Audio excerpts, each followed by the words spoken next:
The modern conservative is engaged in one of man's oldest exercises in moral philosophy. That is, the search for a superior moral justification for selfishness.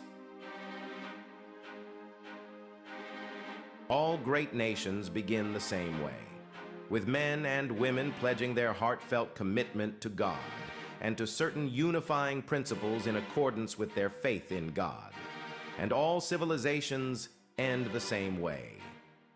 When people cast off their former commitments to God and their former commitment to those unifying principles, placing their faith in the modern-day golden calf, building a whole religion around the market economy, modern-day Mammon worship, and choosing to serve Mammon over choosing to serve God. A country of immigrants that honored God, strong families, and regular working people, has become a culture that worships celebrity, honors selfishness, pursues careers over family, and consumption over service.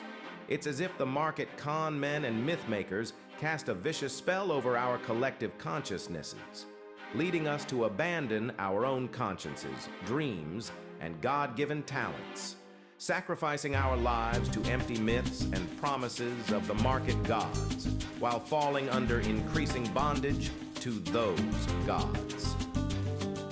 The self-made man myth convinced us to abandon our sense of collective community and seek a lifestyle of individual prosperity, leading to ever-increasing levels of personal debt, soaring divorce rates, and societal breakdowns. Andrew Carnegie said that excess wealth was a sacred trust to administer for the good of the community.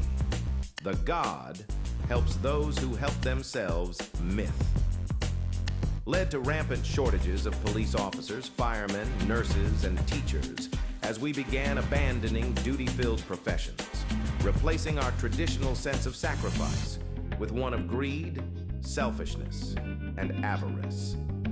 King said that life's most persistent and urgent question is, what are you doing for others? The trickle-down myth caused men to look away from God as their source and to turn to Mammonism, the greedy pursuit of riches, making idols of the rich and powerful, whose promises to build industries and share the wealth with all just led to hollow promises and unfulfilled dreams.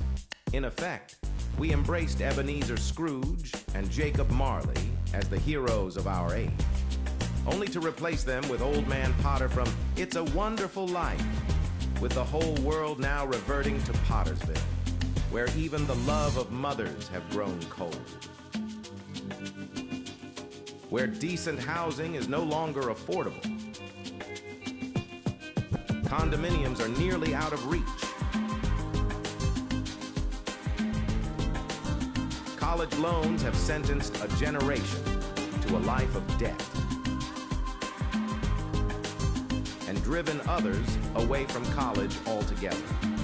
All while greedy businessmen have hollowed out our factories, moving millions of American jobs overseas, a situation certain to get worse as jobs are lost to artificial intelligence and self-driving cars and trucks.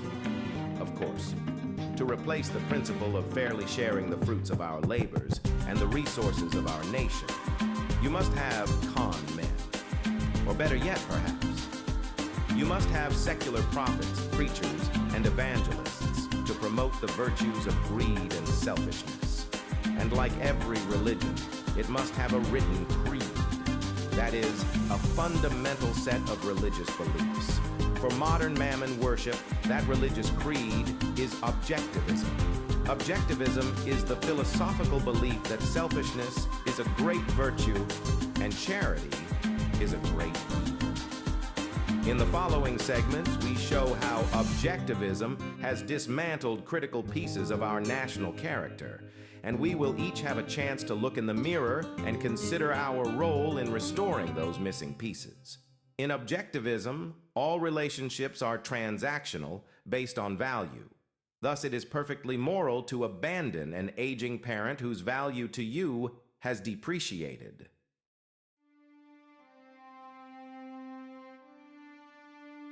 No man can serve two masters. For either he will hate the one, and love the other, or else he will hold to the one and despise the other. Ye cannot serve God and Mammon.